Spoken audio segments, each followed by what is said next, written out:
speaker is Dr. Adriana Guatame Garcia, and she is a Colombian geologist currently based in the Netherlands.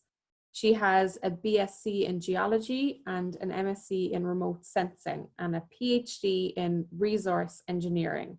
She's currently a postdoc at the University of Delft and is researching techniques in mineral spectroscopy for application in the mining sector. So a totally different area to our previous speakers. Adriana is also a member of the Leadership Council of GeoLatinas, which aims to inspire and empower Latinas to pursue geoscience careers, which is fantastic. So Adriana, do you have a presentation or do you just want to turn on your camera? Yeah, I think my camera is on already. I'm going to share my screen because I have some slides to show. Perfect. I think you are seeing it now. Yes, work away. Perfect, beautiful. Well, thank you so much for the introduction. I'm very honored to be among this group of amazing women with so much interesting stories. Well, now I want to share mine with you. And I wanted to make this my first slide because when I was an undergrad student, this is how I envisioned my career as a geologist was going to be. I was going to explore the outdoors and be doing field work all the time.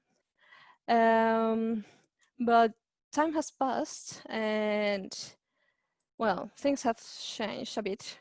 And what do I do now? Well, sometimes it's a question that is difficult for me to answer. I think the easiest way to describe this is, oh, sorry for that, is for the combination between, well, I'm a geologist that ended up working very closely with the mining industry, but what I do mostly is to analyze minerals, do a lot of applied mineralogy. And apparently that is something that a lot of people call geometallurgy, but sometimes it just doesn't fit into the exact definition. So yeah, I'm not really a fan also of putting labels exactly on what is the thing that I do. In my CV, I say I'm a mineral resources scientist, but yeah, that's again putting labels. So just you get an idea, it's something between mining, geology, and a lot of minerals. That is basically what keeps me busy. To tell you a bit about my story, I was born and raised in Colombia, beautiful country in South America, in this corner of South America. Colombia is quite complex geologically. You have the Andes Cordillera, you have interaction of plate tectonics, and that makes it super interesting. It also has a lot of mineral deposits. The things that you can find over there are just amazing. So that for a young geologist was super amazing. And that's how I got interested on minerals. But for some reason, back then when I was doing my undergrad, the vision that we had of what can you do as a geologist is either way you go into oil and gas or you go into mining. Other options are not really put there on the table because most of the other options imply that you are going to work doing research, which in a developing country is quite difficult. So thinking that I was going to end up in the industry, I chose minerals. And my plan was I was going to become an exploration geologist. And with that in mind, I came to the Netherlands to do my master's degree on mineral exploration. But this program has something interesting that was quite an eye-opener for me. It was mineral exploration, but using remote sensing.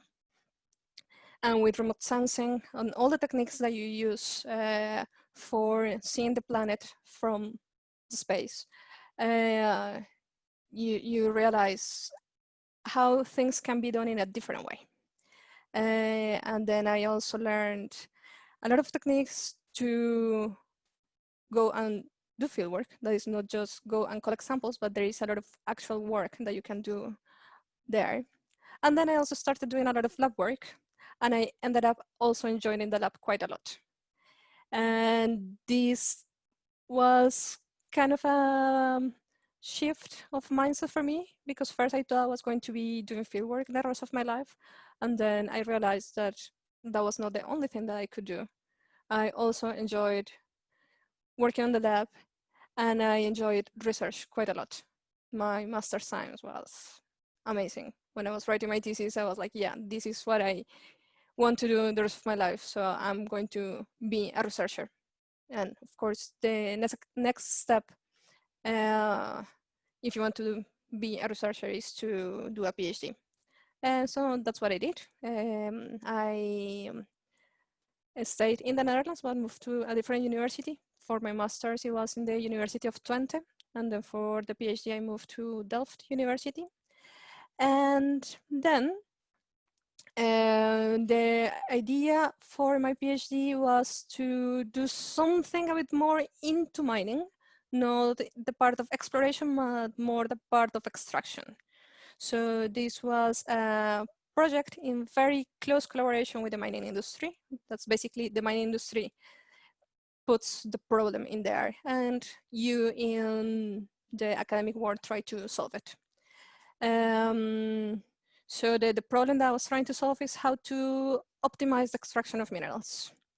And then my areas for field work changed from just the big outdoors to more into the mines.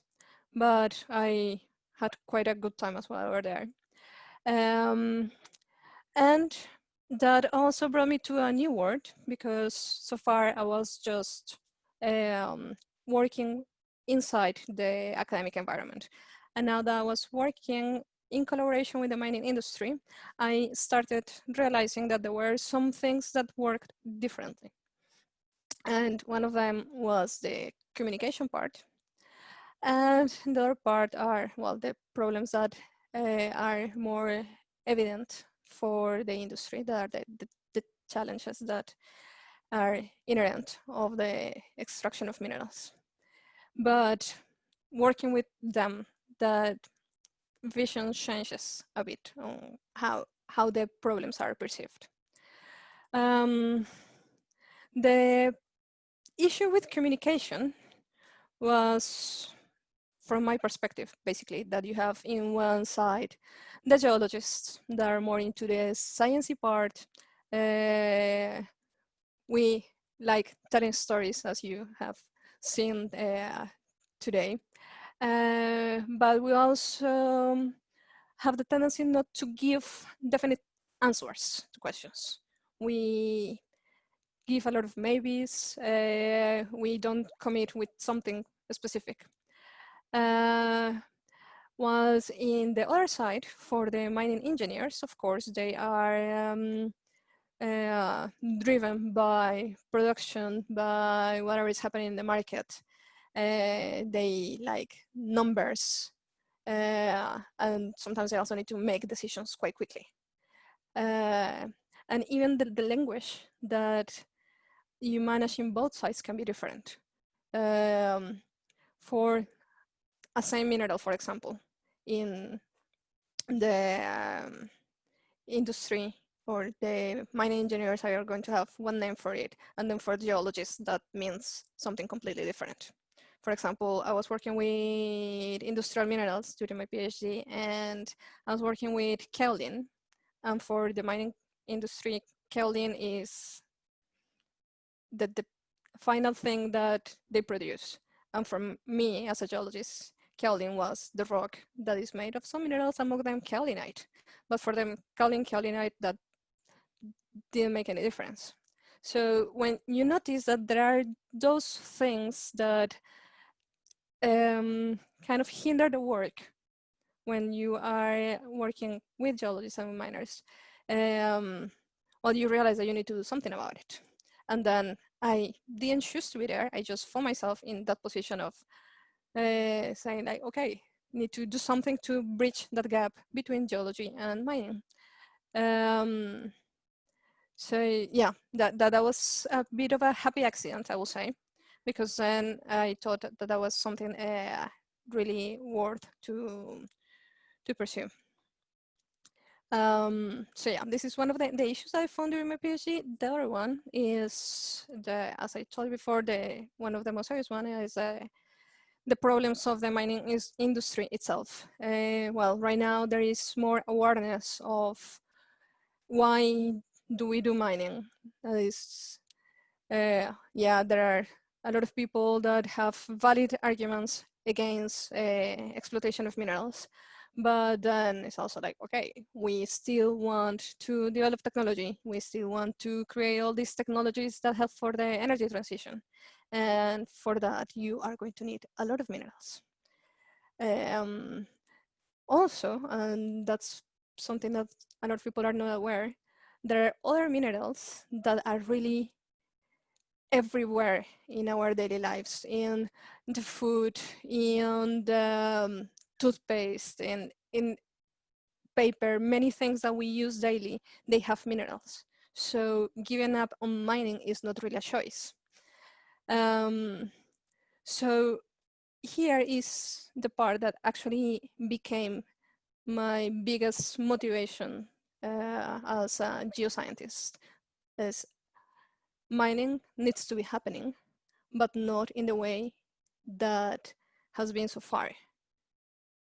Something needs to be done. Someone needs to change something.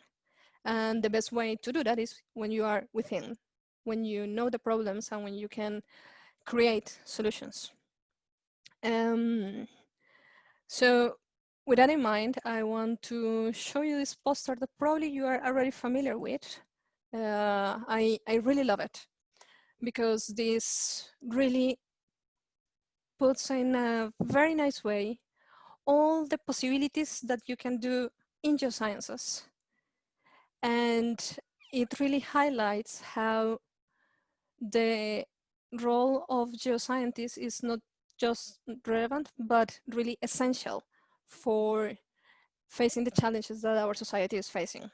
There are many aspects where we as a geoscientists can contribute to really tackle the problems that we as society have. And well, from my expertise, of course, the part that I'm trying to create some solutions is on the part of guaranteeing the supply of mineral resources. And with that vision, I started my postdoc. This time I'm working on revalorization of mine wastes. Basically, the idea behind this is there is a lot of mess left behind after mining operations. Now, let's do something with it. Let's try to clean the mess. And while you clean the mess, maybe you can also get some economic value from it. Because from old operations, maybe not all the ores were recovered, or because there are some minerals that 50 years ago didn't have any applications.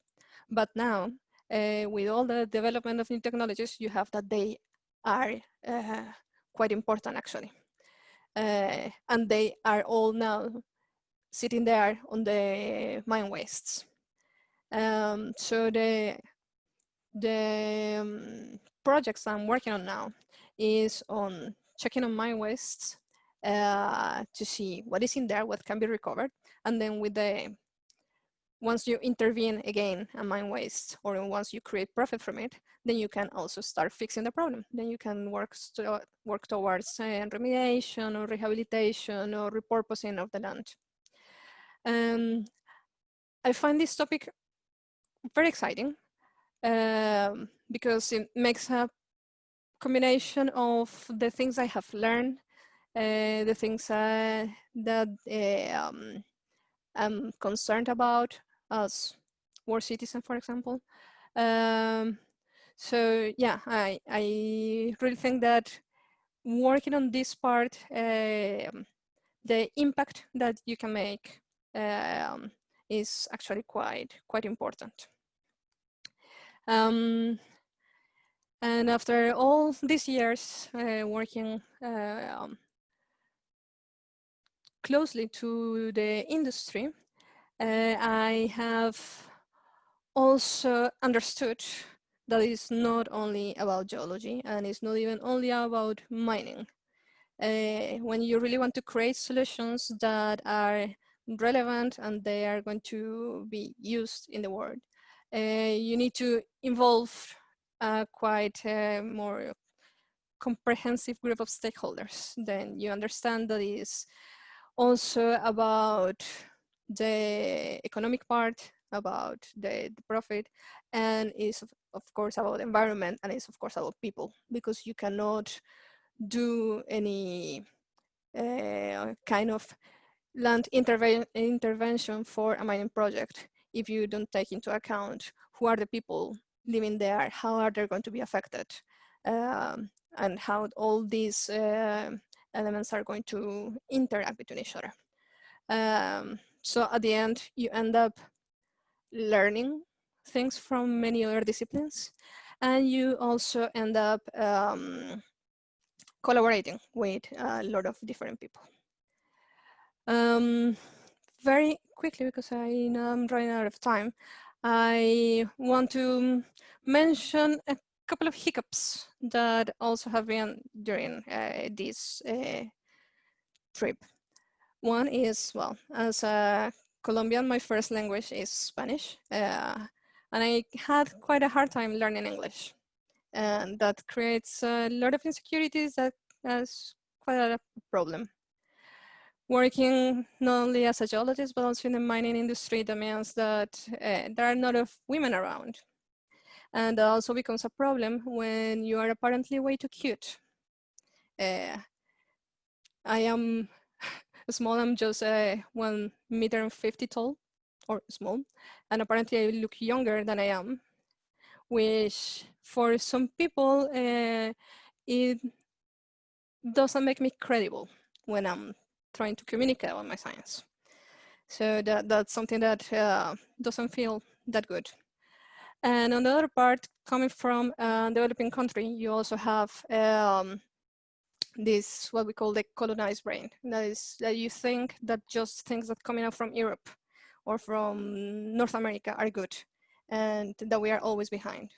And this just makes the perfect recipe for the so-called imposter syndrome, that I know that I'm not the only one. This is something that happens to a lot of people, but it's also good to know that you are not alone in this. And what do you do about it? You just surround by the right people to support you. I have a loving family supporting me in every decision that I make, friends, colleagues, and especially now I want to, and I finish with this, to make promotion to this amazing community I am involved with now, that is Geolatinas, that we work together to empower, to be stronger, and to sort as a community all these things that sometimes are not that that don't contribute for our careers. So, well, one of the hashtags that we often use is stronger together, because that is definitely the way to do it. Well, with this, I finish my talk. Thank you so much. Thanks so much, Adriana. What a beautiful, positive note to end on. I really love that. I'm just wondering, for you personally, why is it so important, Geolatinas? Why did you want to get involved in this? Why do you think it's important to specifically inspire other Latinas to pursue careers in geoscience? I think, especially for the ones that are abroad, you always have the part of the cultural shock. and you tend to feel lonely sometimes.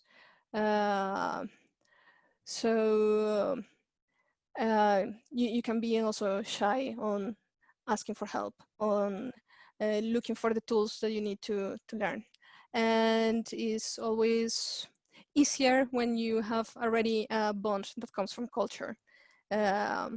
So we created a global network that really helps. It gives more freedom to really communicate what are the things that concern us in the bottom of our hearts, and then because of the cultural match, then it's easier to work together towards a common goal. Definitely, that's fantastic. We actually have one of our attendees here is from Puerto Rico, and they're asking, how can I become part of or engage with GeoLatinas? We are quite active on Twitter. If you look for us on Twitter, also I can put the links on the chat. We have a website where you can find the contact form. We have a Slack page where we are quite active, and over there you can join all the initiatives that we have for personal development, just some leisure activities. That there are ton of things that we have, so a lot of tools that we have to grow and to support each other. Fantastic. Another reason why social media is so important this day, Yeah, to exactly. build these communities. And I love your slogan, your hashtag, Stronger Together. That's fantastic. So thank you so much. If anyone has any more questions for Adriana, we can again come back to them at the end. People really loving the initiative there, Adriana. So thank you so much for that. Okay.